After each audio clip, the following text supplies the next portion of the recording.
대통령 직속 국가 AI 전략위원회에서 활발히 활동하며 특히 우리 부울경 지역의 AI 생태계 구축을 위해 열심히 뛰고 계신 분 모셨습니다. 양산시의원과 경기도 차세대 융합기술연구원 경영본부장을 거쳐 현재는 인제대학교 특임 교수로 재직 중인데요. 박대조 국가 AI 전략위원회 자문위원과 함께 2026년 AI 산업 전망과 부울경이 나아가야 할 길에 대해 이야기 좀 나눠보겠습니다. 어서 오십시오. 예, 여러분 반갑습니다. 전 대통령 직속 국가 AI 전략위원회 자문위원 박대조입니다. 네, 국가 AI 전략위원회 자문위원으로 최근 행보가 눈에 띄게 활발하신데요. 국가 AI 전략위원회 소개해 주시고 특히나 부울경 지역에서 어떤 활동하고 계신지 궁금합니다. 예, 우선 우리 애청자 여러분들도 잘 아시겠지만 이제 국가 AI 전략위원회는 이재명 대통령이 직접 위원장으로 참여하는 대통령 직속 국가 AI 전략위원회입니다. 대한민국 정부의 인공지능 정책을 총괄 조정하는 최고 수준의 전략기구입니다. 위원회는 대통령 직속으로 설치되어 정부의 AI 관련 정책, 전략, 프로젝트를 감독하고 국가 차원의 AI 발전 방향을 설정하는 역할을 하고 있습니다. 2025년 작년이죠. 2025년 9월 8일 이제 공식 출범했고 AI 정책을 단순하게 자문하는 수준이 아니라 실질적으로 전략 및 조정 기능을 수행하는 기관입니다. 대통령님이 이제 직접 위원장을 맡았고 정부 각 부처 장관들과 민간 전문가들이 참여하는 공공 민간 합동 전략위원회입니다. 그래서 이제 국가 AI 전략위원회는 AI 기술과 산업을 국가 경쟁력의 핵심으로 삼고 이를 통해서 대한민국이 글로벌 AI 강국으로 도약하는 것을 목표로 하고 있습니다.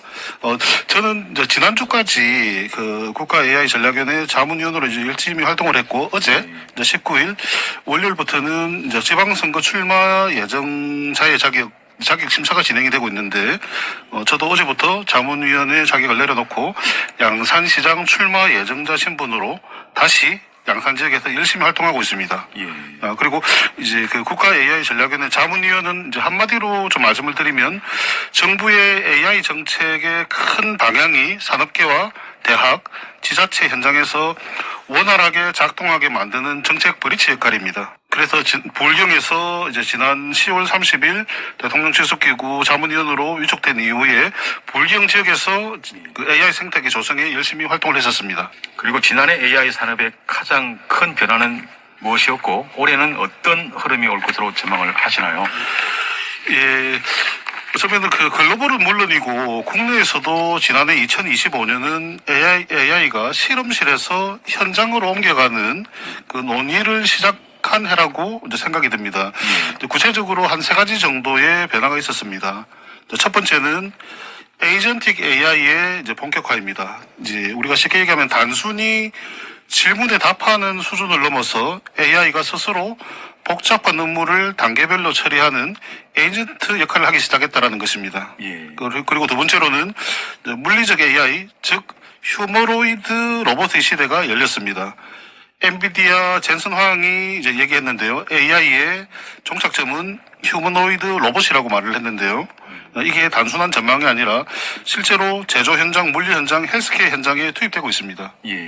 그리고 세 번째로 정책에서 이제 성과로의 전환인데요. 2025년까지는 AI를 도입했다가 이제 뉴스의 주요 이제 이슈였다면 이제 2026년 이제는 AI로 얼마나 비용을 줄이고 매출을 늘렸느냐가 이제 기준이 될 거라고 보여집니다.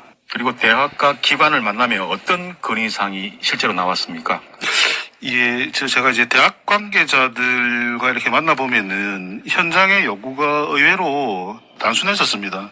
결국 실증할 현장과 사람과 연결해달라는 건데요. 예를 들면 대학들과 만나면서 이제 글로컬 사업, 스마트 팩토리, 그리고 피지컬 AI 같은 분야에서 기업과 대학, 지자체가 함께 실증할 수 있는 지원이 필요하다는 이야기를 이제 반복해서 말씀을 해주셨습니다. 결국 AI는 연구실에서만 이렇게 크는 게 아니고 지역에서 돌려봐야 이렇게 클 수 있다라는 것을 저도 이제 느낄 수가 있었습니다. AI 시대로 전환하는 국가 흐름 속에서 특히 경남 또 양산의 특성은 뭐라고 보십니까? 우리 경남은 그 양산도 마찬가지고 제조와 주거가 함께 있는 도시라서 AI가 곧바로 먹고 사는 문제와 이제 연결이 되고 있습니다. 결국 일자리와 연결이 되고 있는데 동시에 민원, 교통, 안전 같은 생활의 의제가 쌓여 있습니다. 예. 그래서 저는 AI를 이제 미래의 이야기로만 이렇게 생각하지 않고 산업혁신과 행정혁신을 동시에 가져가야 된다라고 이렇게 바라보고 있습니다. AI가 아직 시기상조가 아니냐는 비판도 나올 수 있습니다.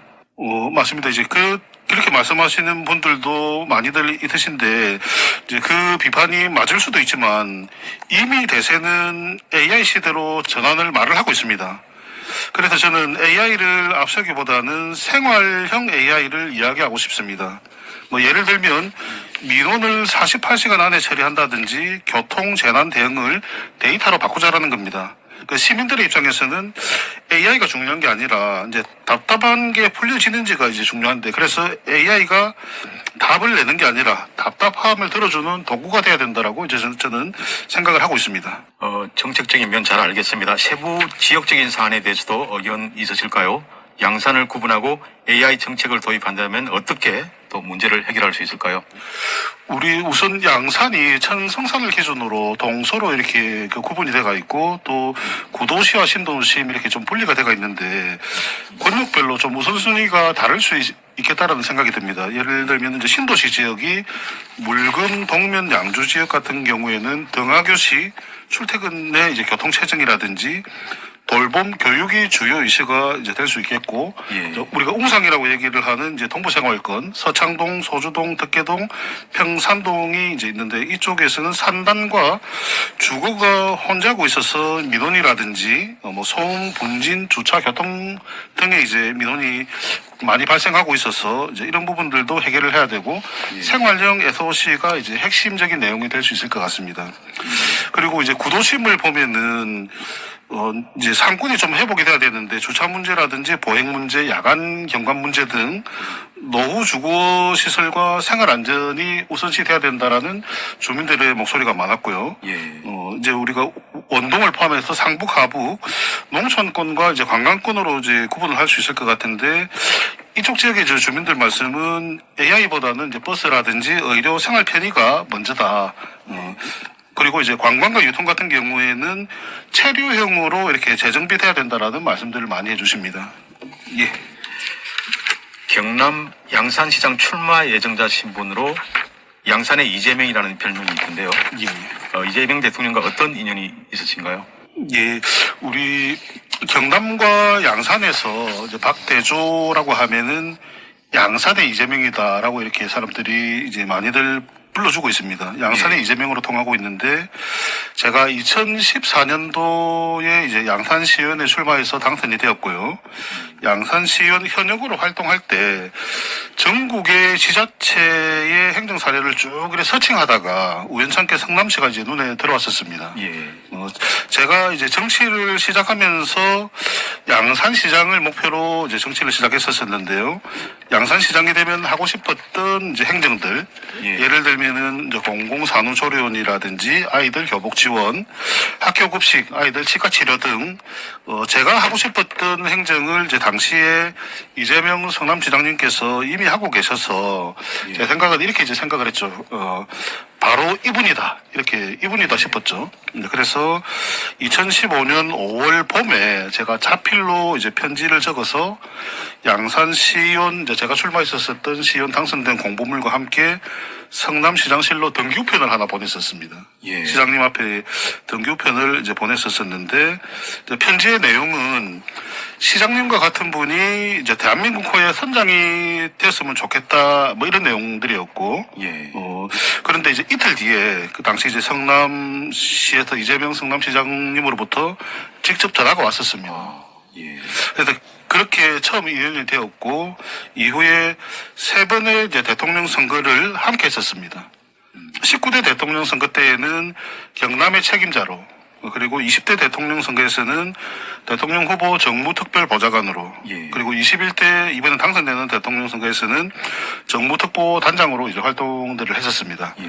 그래서 이런 활동들을 이제 바라보고 이제 있는 사람들이 저 박대조를 양산의 이재명이라고 이렇게 이제 불러주는 것 같습니다. 예, 잘 알겠습니다. 앞으로 인터뷰 이후 어떤 행보 보여주실 건가요? 또 양산 시민에게 한마디 부탁드립니다.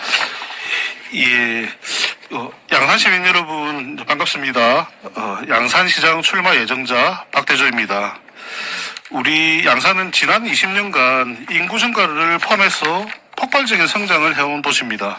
그러한 성장의 과정에서 발생하는 동서 간의 불균형 성장, 구도심의 기반시설 노후화와 물금을 중심으로 하는 신도시의 기반시설 부족 등 문제점들이 이제 발생하고 있습니다. 지난 20년간 우리 양산 시민들은 이제 기득권 정치인에게 양산 시정을 이끄는 권한을 이제 위임을 했는데요. 우리 양산 시민들의 삶의 질이 나아졌는지에 대해서는 그 의문을 제기하고 있고 또 양산 시민들은 변화를 요구하고 있습니다. 저는 이제 이런 양산 시민들의 삶의 질 향상을 위해서 기존의 낡은 리더십이 아니라 인공지능을 중심으로 양산의 미래를 바꾸겠다는 생각으로 이제 출마를 결심하게 되었습니다.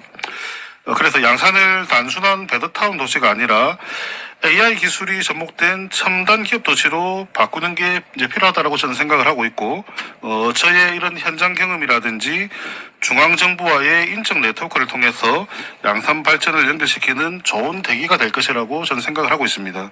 그래서 중앙의 AI 정책과 예산을 우리 양산 지역으로 가져와서 지역 산업 혁신, 산학협력, 인재 양성 등을 위해서 노력하겠습니다.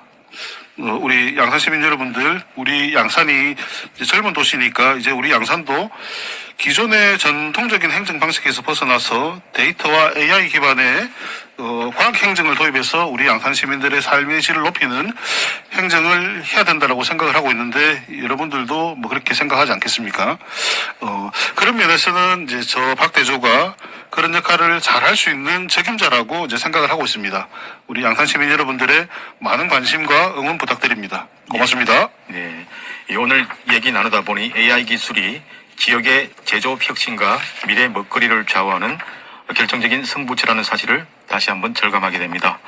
부산, 울산, 경남이 AI 시대 변화를 선도하는 도시가 되기를 기대해 보면서 오늘은 마무리하겠습니다.